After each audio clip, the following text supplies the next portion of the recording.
Finalmente, depois de tanto tempo, vim gravar um vídeo aqui para esse canal no YouTube. Eu tenho muita dificuldade de gravar vídeo assim pra cá, mas muitos amigos meus já me pediam para fazer isso há um tempo. Eu já senti de fazer isso também. Acho que vai ser um tempo legal, acho que a gente pode ter uma troca muito boa aqui, falando sobre a Bíblia, sobre teologia, sobre vida cristã e outros assuntos que são muito pertinentes, como leitura, prática das disciplinas espirituais. Então, eu estou muito animado para essa nova temporada. Meu nome é Harrison, sou jovem, tenho 26 anos. A cara não ajuda muito não. Eu tenho 26 anos e sou formado em teologia, é uma área que eu gosto muito. Então, que a gente possa estar junto aqui nessa temporada. Não sei muito bem como fazer essa apresentação, mas eu queria falar com vocês hoje sobre algo que estava queimando no meu coração essa semana, sobre glorificar a Deus no cotidiano, sabe? Como enxergar a glória de Deus no meu ordinário. Às vezes a gente está tão tomado e atarefado pela vida comum, já vai engolido pela rotina e a gente começa a parar de enxergar a beleza de Deus na vida comum. Então é quando parece que não há mais cor em nada do que eu faço. Eu trabalho na faculdade, na criação dos filhos, seja no que for. Parece que a rotina, ela me cansou de uma forma que eu não consigo mais enxergar a beleza de Cristo nessa rotina. É muito triste, sabe, quando isso acontece na nossa vida e não se sinta... não, tá falando de mim que eu tô passando por... Não, todo mundo passa por isso em algum momento. É a coisa, infelizmente, mais comum. Mas tem uma frase de Agostinho que me fez pensar sobre esse assunto. Agostinho, ele vai dizer assim: eu tenho medo da graça que passa sem eu perceber. Eu tenho medo da graça que passa e eu não percebo. Isso é muito real. Quanto da graça de Deus passa por nós e a gente está despercebido, sabe? A gente está desapercebido de tanta coisa por conta da vida, da correria e etc., que a gente acaba deixando passar muito da glória de Deus. A gente sempre acha que vai ser em momentos extraordinários que a glória de Deus vai se manifestar, que é em momentos gigantescos, quando a gente subestima a graça de Deus na vida comum. A gente subestima a graça de Deus no nosso dia a dia. Como é que eu posso atribuir? É possível atribuir glória a Deus na minha rotina? Sim, a Bíblia diz: quer comais, quer bebais, ou quer façais qualquer outra coisa, façam tudo para a glória de Deus.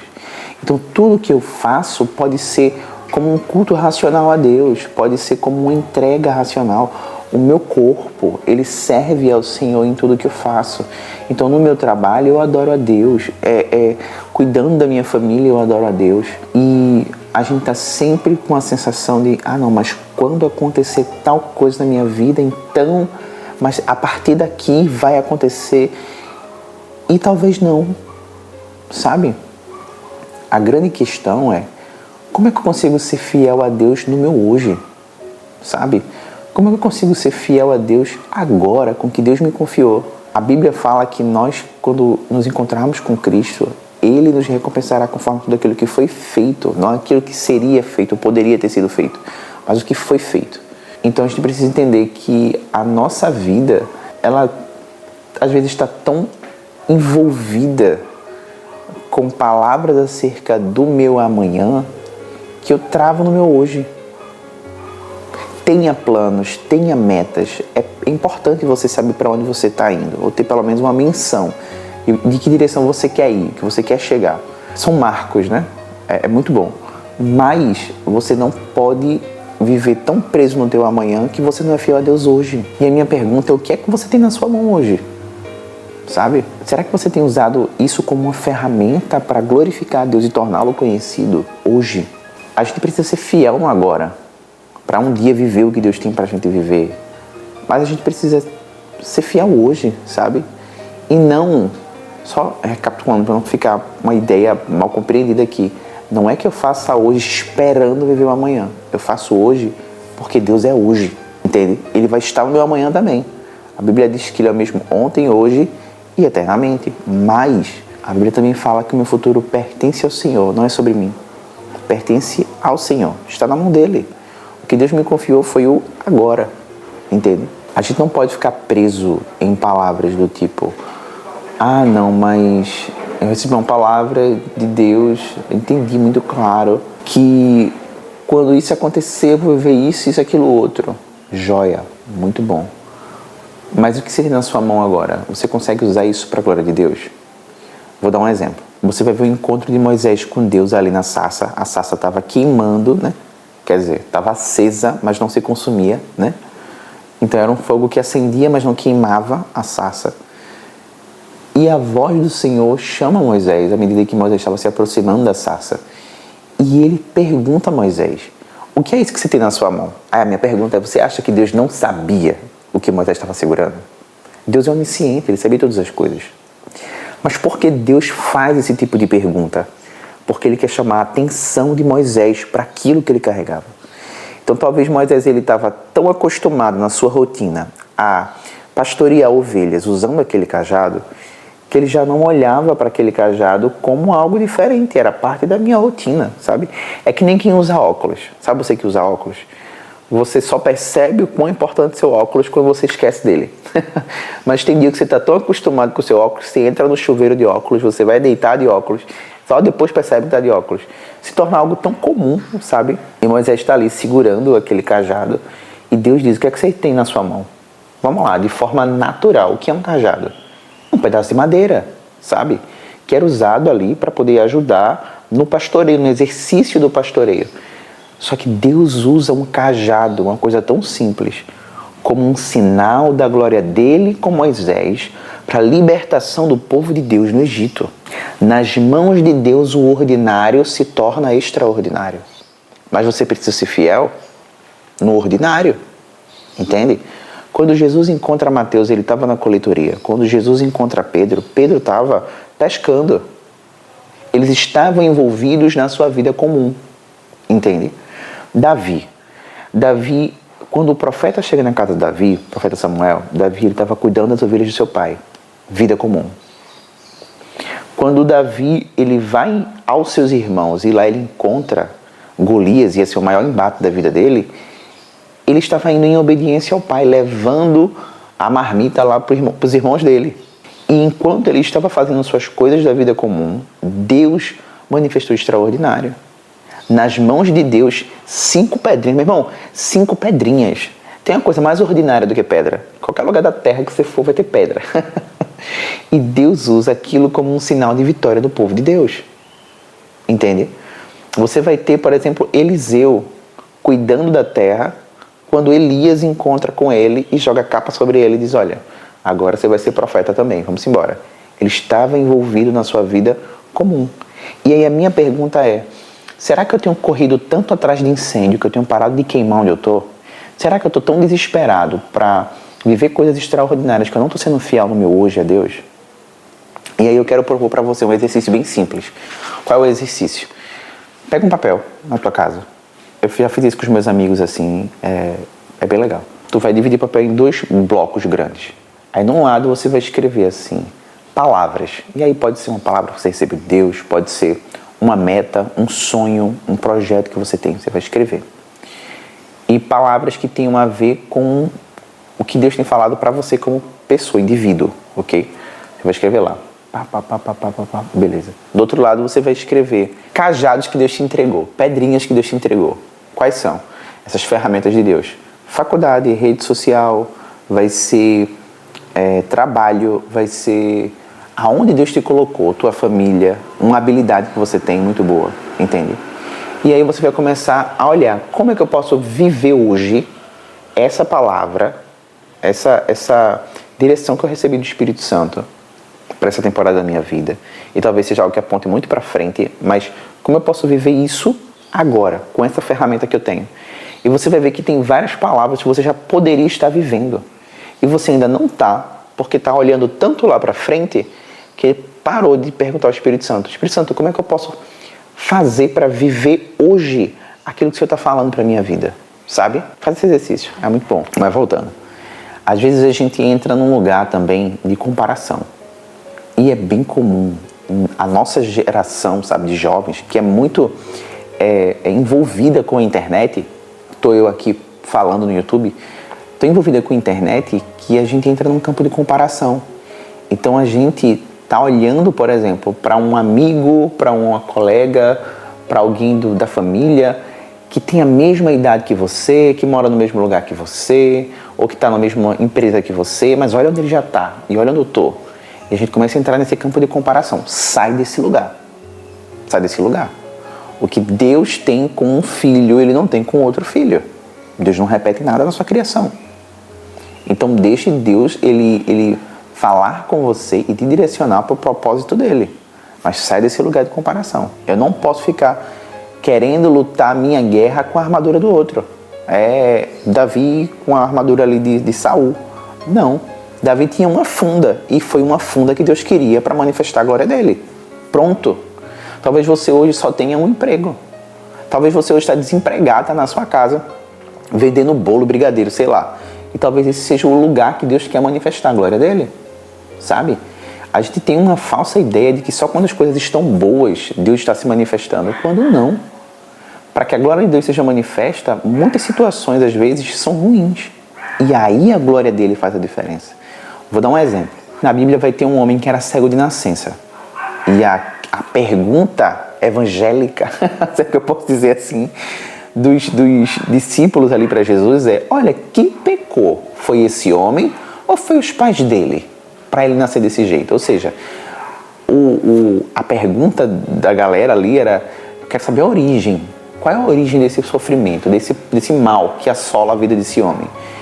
Só que Jesus, em momento nenhum, responde a origem daquele mal. Ele responde o propósito do porquê aquele mal se manifestou.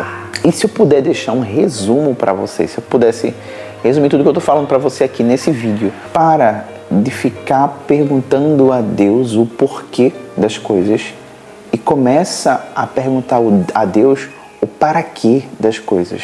Isso é para quê? Entende? Jesus diz para aqueles discípulos: nem este homem pecou, nem os seus pais pecaram. Isso aconteceu para que a glória de Deus fosse revelada. Olha só, para que a vontade do Senhor seja manifesta. Talvez hoje você esteja na sua casa e a porta de emprego fechada. Talvez você está aí fazendo anos de cursinho para passar no Enem e você ainda não passou. E às vezes a gente está perdendo as oportunidades divinas. Sabe? Lembra da frase de Agostinho que eu falei no começo?